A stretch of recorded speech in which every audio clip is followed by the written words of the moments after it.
নতুন কর্মসপ্তাহ শুরু হলো আজ। দেশের অর্থনীতি একটি আনকড়া সপ্তাহ শুরুর আগে কোন অবস্থানে আছে? কাঁচাবাজার, বন্দর থেকে শুরু করে ব্যাংকপাড়া, সেই তথ্য জানাতে আমাদের আয়োজন বৌনি। সঙ্গে আছি আমি সাজিদ আরাফাত। শুরুতে জানবো নিত্যপণ্যের বাজারের খবর। রমজানের আগে বেড়েছে বিভিন্ন নিত্যপণ্যের মজুত। কিছু কিছু পণ্যের দামও কমেছে 10 থেকে 25% পর্যন্ত। বিশেষ করে চট্টগ্রামের খাতুনগঞ্জে নিত্যপণ্যের সরবরাহ স্বাভাবিকের চেয়ে বেশি বলে জানা গেছে। এই সময়ের অন্যতম চাহিদা ছোলা, চিনি বিক্রি হচ্ছে আগের বছরের চেয়ে কম দামে, তবে বেড়েছে সয়াবিন তেলের দাম। আমরা সেই পণ্যের দামগুলো একটু দেখে আসতে চাই। বর্তমান দাম কেমন এবং পূর্বের দাম কেমন ছিল। আমরা কয়েকটি তালিকা করেছি এখানে যে পণ্যগুলোর, সেখানে দেখতে পাচ্ছি শুরুতে রয়েছে ছোলা, যেটির পূর্বের দাম ছিল 125 থেকে 140 টাকা এবং বর্তমান দাম কমে গিয়ে এটি বিক্রি হচ্ছে 100 থেকে 110 টাকায়।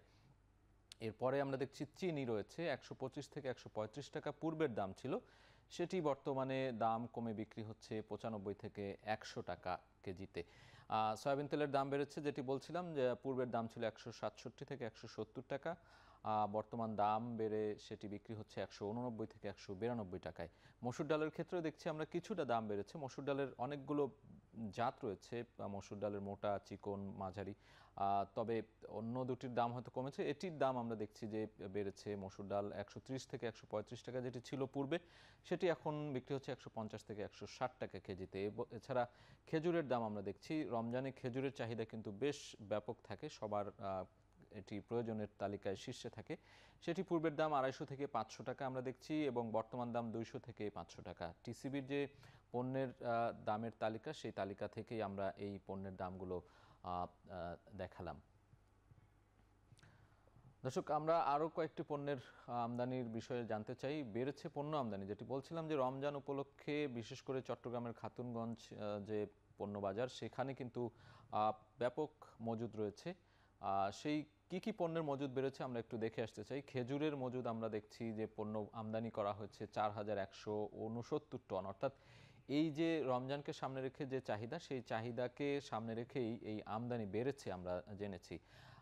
আপেল দেখছি আমরা 24,684 টন আমদানি করা হয়েছে, এলাচ 312 টন, ছোলা আমদানি করা হয়েছে 6,647 টন এবং সয়াবিন তেল 2,42,172 টন। অর্থাৎ গেল বছরের তুলনায় এই বছর রমজানকে সামনে রেখে কিন্তু ব্যাপক পরিমাণ, বেশি পরিমাণে পণ্য আমদানি করা হয়েছে আমরা দেখতে পাচ্ছি। এদিকে বিশ্ববাজারে কমেছে চালের দাম, কিন্তু দেশের বাজারে তার কোনো সুফল নেই। বিশ্বব্যাংকের প্রতিবেদন বলছে 2017 সালের পর বিশ্ববাজারে সর্বনিম্ন দাম এই মুহূর্তে। 2025 সালে চালের দাম গড়ে কমেছে 31% পর্যন্ত। আমরা একটু বিশ্ববাজার এবং বাংলাদেশের চালের দরদামের পার্থক্য দেখে আসতে চাই। দেশে চালের হালচাল আমরা বলছি, চলতি বছর বিশ্ববাজারে চালের গড় দাম কমেছে 31% পর্যন্ত, তবে দেশের বাজারে সেটির সুফল নেই বললেই চলে। চালের দাম বেশ চড়া বাজার যাচ্ছে। দেশে চালের চাহিদা আমরা দেখতে পাচ্ছি 3.7 থেকে 3.9 কোটি টন এবং দেশে চালের উৎপাদন 4.43 কোটি টন, অর্থাৎ চাহিদার তুলনায় কিন্তু উৎপাদন বেশ বেশি এবং উদ্বৃত্ত রয়েছে। তারপরেও কিন্তু চালের দামের মাঝে মাঝেই আমরা দেখতে পাই যে বাজার চড়া। 2024-25 অর্থ বছরে চালের আমদানি হয়েছে 14.37 লাখ টন, অর্থাৎ প্রায় 15 লাখ টন বলা চলে, যদিও কিছুটা কম দেখতে পাচ্ছি আমরা। 2025-26 অর্থ বছরে চালের আমদানি ছিল 5 লাখ টন, অর্থাৎ এই গত অর্থ বছরে 14 লাখ টন দেখতে পাচ্ছি, এই অর্থ বছরে আমরা কিন্তু আমদানি দেখতে পাচ্ছি 5 লাখ টন। টিসিবির যে তথ্য, সেই তথ্যে আমরা এই দেশে চালের যে বিষয়গুলো, সেগুলো জানিয়ে দিচ্ছিলাম। এবং এই পর্যায়ে একটু দাম দেখে নিতে চাই। বিশ্ববাজারে জানুয়ারি থেকে মার্চ, অর্থাৎ চলতি বছর জানুয়ারি থেকে মার্চ, প্রতি টন দাম ছিল $447 এবং অক্টোবরে এসে সেটি দাম কমেছে আমরা দেখছি $356 প্রতি টন। তবে বাংলাদেশের ক্ষেত্রে সেটি কি পর্যায়ে আছে আমরা দেখতে পাচ্ছি। জানুয়ারি 2025, অর্থাৎ এই বছরের শুরুতেই প্রতি কেজি চালের দাম ছিল 50 থেকে 55 টাকা, সেটি নভেম্বরে এসে কিন্তু বেড়ে দাঁড়িয়েছে আমরা দেখছি 54 থেকে 60 টাকা পর্যন্ত, অর্থাৎ সর্বনিম্ন 54, সর্বোচ্চ 60 টাকা, যেটি সর্বোচ্চ 55 টাকা ছিল। অর্থাৎ বলা চলে যে 4 থেকে 5 টাকা পর্যন্ত কেজিতে দাম বেড়েছে আমরা দেখছি এই বছরের শেষ প্রান্তে এসে।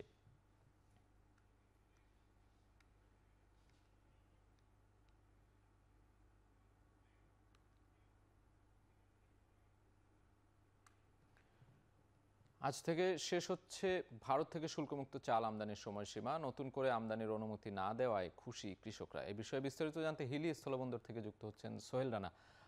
সোহেল আমাদের সাথে যুক্ত আছেন। সোহেল, ভারত থেকে শুল্কমুক্ত চালের যে আমদানির বিষয় বলা হচ্ছে, আমরা চালের দরদামের বিষয়ে বলছিলাম, বিশ্ববাজারের সাথে বাংলাদেশের যে তফাৎ সেটিও বলছিলাম। বিশ্ববাজারের দাম কমলেও বাংলাদেশের বাজারে কিন্তু দাম কমছে না, চালের বাজার চড়া। এই সব বিষয় নিয়ে হিলি স্থলবন্দরে কি পর্যবেক্ষণ, আপনার কি দেখতে পাচ্ছেন সেখানে জানাবেন।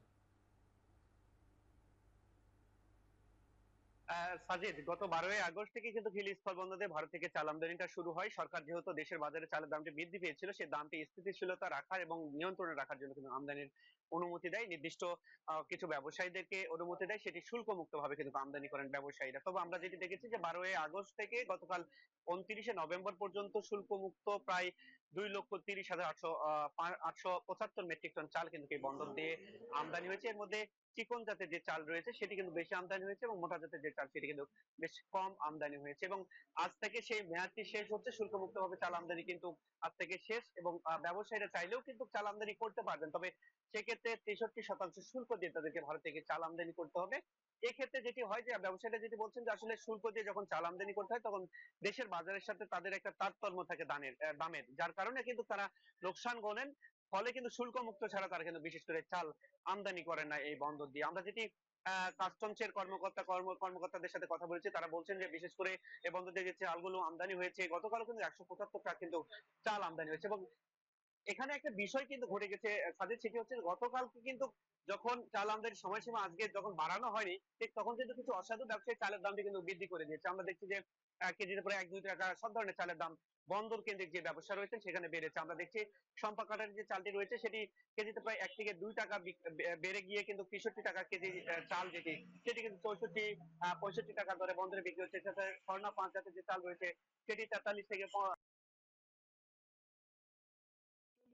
যেটি 28 বাংলাদেশে বলে চলে, সেই চালটিও কিন্তু 57 থেকে 58 টাকা দরে বিক্রি হচ্ছে। অর্থাৎ আমরা বলতে পারি যে সব ধরনের চালে কিন্তু কেজিতে 1 থেকে 2 টাকা দাম বেড়েছে। তবে চালের যে আমদানির অনুমতি শুল্ক মুক্ত, সেটি না দেওয়ার ফলে একটা বিষয় হয়েছে, সেটি কিন্তু যারা উত্তরবঙ্গের কৃষক রয়েছেন তারা বেশ খুশি। তারা বলছেন যেহেতু ধানের দামটি এখন খুব কম, যখন চাল আমদানি বন্ধ হয়ে যাবে তখন ধানের দাম কিছুটা বেড়ে যাবে এবং মিলগুলোর চাহিদা থাকবে ধানের প্রতি, দেশীয় ধানের প্রতি, তখন ব্যবসা বাণিজ্যে যেমন একটা প্রভাব পড়বে, ঠিক দেশীয় যারা কৃষক রয়েছেন তারাও লাভবান হবেন বলে কিন্তু তারা বলছে। তো সব মিলিয়ে বলা চলে যে আসলে হিলি স্থল বন্দর দিয়ে আজ থেকে চাল আমদানির যে শুল্কমুক্ত চাল আমদানি সেটি সময়সীমা শেষ। নতুন করে সময়সীমা এখন পর্যন্ত বাড়ানো হয়নি। আমাদের যদি তথ্য রয়েছে সারি।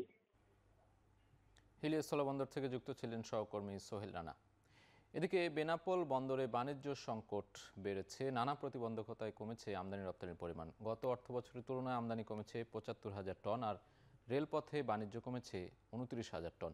আমরা একটু দেখে আসতে চাই বেনাপোল পোর্টের যে হালচাল, সেখানে বাণিজ্য কেমন চলছে আসলে।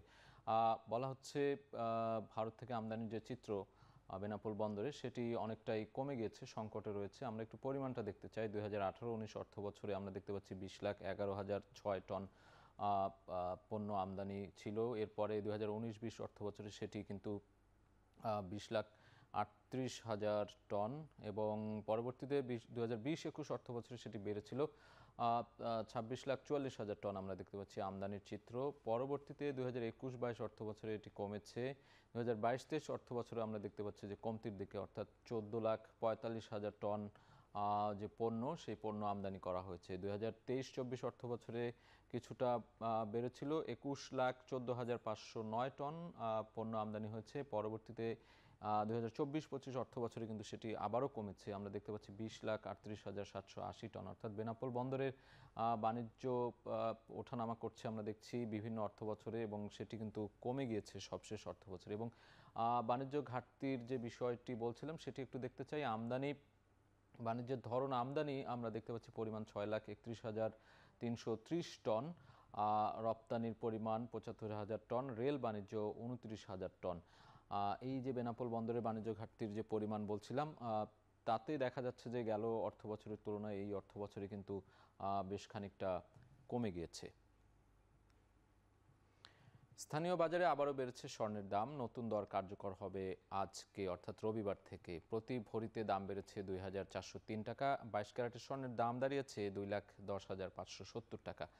স্বর্ণের সবশেষ দরদাম আমরা একটু দেখে আসতে চাই। বাংলাদেশ জুয়েলার্স অ্যাসোসিয়েশন বাজুস তাদের যে দরদাম ঠিক করে দেয়, 22 ক্যারেটের সবশেষ আমরা দাম দেখছি 2,10,570 টাকা।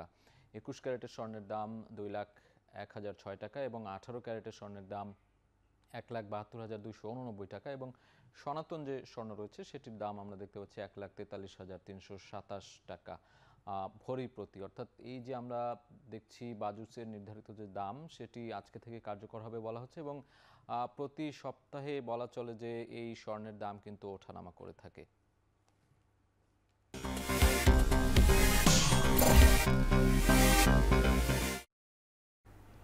সপ্তাহ শুরুতে ঢাকা স্টক এক্সচেঞ্জ ডিএসইতে লেনদেন চলছে। সবশেষ অবস্থা জানতে আমরা ডিএসইর ওয়েবসাইট দেখে নেব।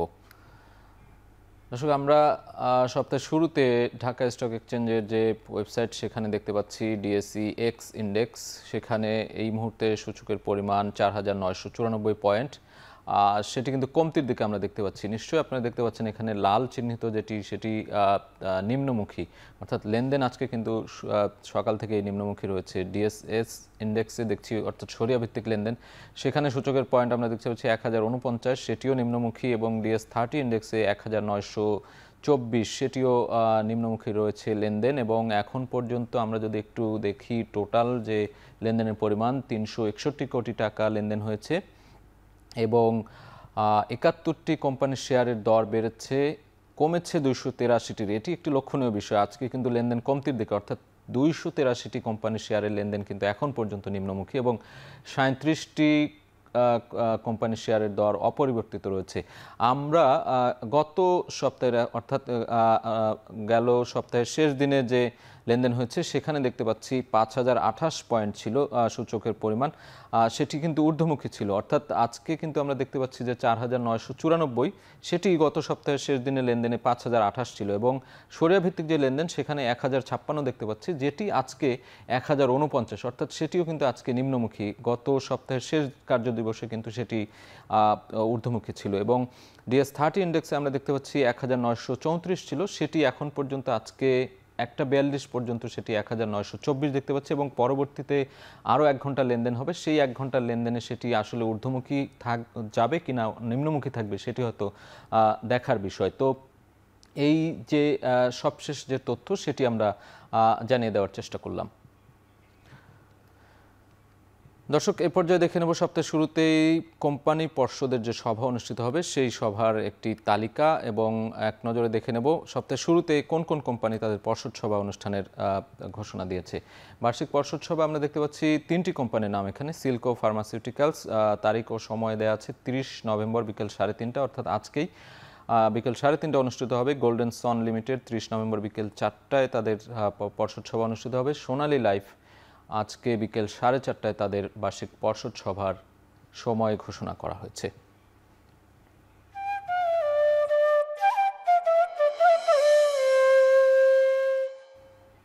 নেত্রকোনার বাজারগুলোতে পুরো দমে শুরু হয়েছে আমনের ধান বিক্রি। বাজারগুলোতে পর্যাপ্ত ধান থাকলেও দাম নিয়ে অভিযোগ কৃষকদের। বাজারে মোটা ধান বিক্রি হচ্ছে 1100 থেকে 1140 টাকায়, চিকন রঞ্জিত ও স্বর্ণ বিক্রি হচ্ছে 1100 থেকে 1130 টাকায়। এ নিয়ে আরও জানাতে নেত্রকোনা দুর্গাপুরের ধানের হাট থেকে যুক্ত হচ্ছেন সহকর্মী রিফাত আহমেদ রাসেল। আমরা যুক্ত হতে চাই রাসেল, সেখানে ধানের দাম কেমন দেখছেন? বলা হচ্ছে যে ধানের পর্যাপ্ত এবার ফলন হয়েছে, ন্যায্য মূল্য কৃষকরা পাচ্ছেন কিনা, যদি না পেয়ে থাকেন কেন পাচ্ছেন না, বিস্তারিত জানাবেন।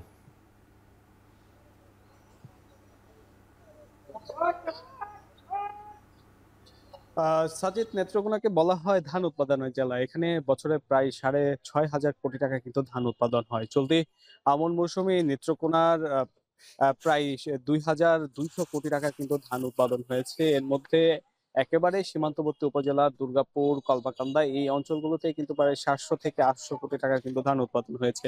আমি এখন যে বাজারটিতে রয়েছি সেটি একেবারে সীমান্ত ঘেঁষা বাজার, দুর্গাপুর জেলার অন্যতম বড় একটি বাজার। এখানে প্রতিদিনই কিন্তু আসলে ধানের কেনাবেচা হয় এবং এই অঞ্চলে যারা প্রান্তিক কৃষকরা রয়েছেন তারা কিন্তু এখানে ধান নিয়ে আসেন। তবে বরাবরই ধানের দাম নিয়ে আসলে কৃষকদের অভিযোগ থাকে। তারা যেমনটা জানান যে আসলে ধানের যে তাদের যে প্রাপ্য চাহিদা, সেই প্রাপ্য চাহিদা কিন্তু তারা অনেক সময় পান না। তবে ব্যবসায়ীরা বলছেন এখন যে বাজারগুলো যাচ্ছে সেই বাজারগুলো কিন্তু আসলে অনেকটাই এই মৌসুমের জন্য আসলে সর্বোচ্চ বাজার। আজকের দরদামের কথা যদি একটু বলে রাখি, আজকে বাজারে কিন্তু মোটা ধান বিক্রি হচ্ছে ১১০০ থেকে ১১৪০ টাকা এবং চিকন, রঞ্জি, স্বর্ণা জাতের ধানগুলো বিক্রি হচ্ছে ১১০০ থেকে ১১৩০ টাকার মধ্যে। এছাড়াও চিকন পাইজাম ধান বিক্রি হচ্ছে ১৫০০ থেকে ১৫৫০ টাকা একেবারে, এবং চিকন যে আরেকটি ধান রয়েছে সুগন্ধি ধান, সেই সুগন্ধি ধান কিন্তু বিক্রি হচ্ছে ২৫০০ থেকে ২৫৫০ টাকা। আজকের বাজারে কিন্তু চিকন ধানের তুলনায় কিন্তু মোটা ধানের বাজারটা একটু বেশি যাচ্ছে। আমরা ব্যবসায়ীদের সাথে কথা বলেছিলাম, তারা যেমনটা জানিয়েছেন যে আসলে এখন